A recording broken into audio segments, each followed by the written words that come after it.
अनुच्छेद 370 के सभी खंड लागू नहीं होंगे। 2019 में जम्मू कश्मीर से आर्टिकल 370 हटाए जाने और राज्य को 2 केंद्र शासित प्रदेशों में बांटने के खिलाफ 23 पिटिशनर्स ने याचिका दायर की, जिन पर 2 अगस्त 2023 से सुप्रीम कोर्ट में सुनवाई जारी है। अब सुप्रीम कोर्ट ये तय करेगा कि आर्टिकल 370 हटाने में संविधान का पालन हुआ है या नहीं। आज मंडे मेगा स्टोरी में जानिए इस मामले में केंद्र सरकार पर उठ रहे 5 अहम सवाल, उन सवालों पर वकीलों के तर्क और पूरे मामले पर केंद्र सरकार का क्या कहना है। जिस मामले पर 9 तारीखों के दौरान 18 वकीलों ने अपनी दलीलें पेश की, पहले उसे समझते हैं। दरअसल भारत के संविधान का आर्टिकल 370 जम्मू कश्मीर को विशेष राज्य का दर्जा देता था। अन्य राज्यों की तरह संसद में पास कोई कानून यहां सीधे लागू नहीं किया जा सकता था। अगस्त 2019 को केंद्र सरकार ने आर्टिकल 370 हटाकर जम्मू कश्मीर से विशेष राज्य का दर्जा छीन लिया और राज्य को 2 केंद्र शासित प्रदेशों में बांट दिया। इन फैसलों के खिलाफ सुप्रीम कोर्ट में कई याचिकाएं दायर हुई। 3 जुलाई 2023 को चीफ जस्टिस DY चंद्रचूड़ की अध्यक्षता वाली 5 जजों की संविधान पीठ ने 2 अगस्त से लगातार इसकी सुनवाई करने का फैसला किया।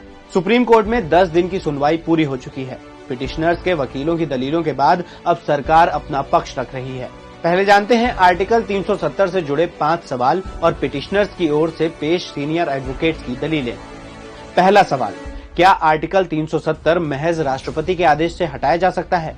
इस पर सीनियर एडवोकेट कपिल सिब्बल ने जवाब दिया, नहीं, सिर्फ जम्मू कश्मीर संविधान सभा की सिफारिश पर ही हटाया जा सकता है।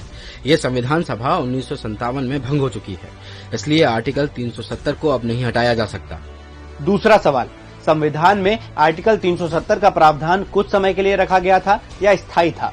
इस पर एडवोकेट गोपाल सुब्रमण्यम दलील देते हैं, जम्मू कश्मीर की संविधान सभा ने अपनी मंशा जाहिर कर दी थी।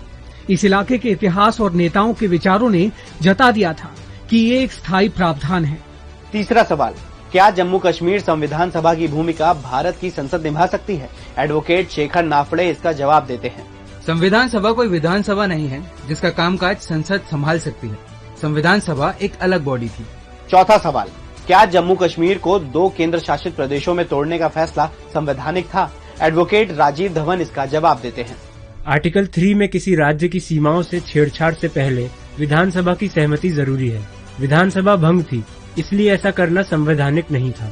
और 5वां सवाल, क्या आर्टिकल 370 हटाए जाने के पीछे कोई राजनीतिक मकसद है? इसका जवाब देते हुए एडवोकेट दुष्यंत दवे कहते हैं, राष्ट्रपति का आदेश राष्ट्रहित के नाम पर लाया गया था, लेकिन इसके पीछे छिपा असली मकसद बीजेपी के 2019 के मैनिफेस्टो में किए वादे को पूरा करना था। इस मामले पर सुनवाई के 10वें दिन पिटिशनर्स के वकीलों की दलीलों के बाद सरकार ने अपना पक्ष रखा।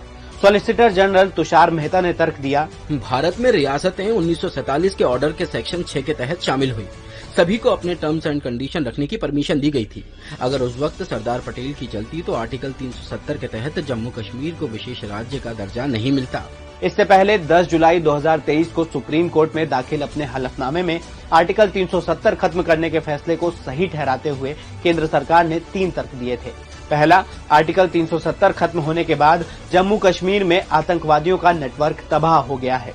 दूसरा, पथराव की घटनाएं कम हो गई हैं। और तीसरा, लोग राज्य में शांति और विकास को महसूस कर पा रहे हैं।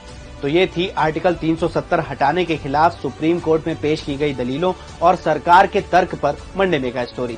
ऐसे ही और भी वीडियोस के लिए जुड़े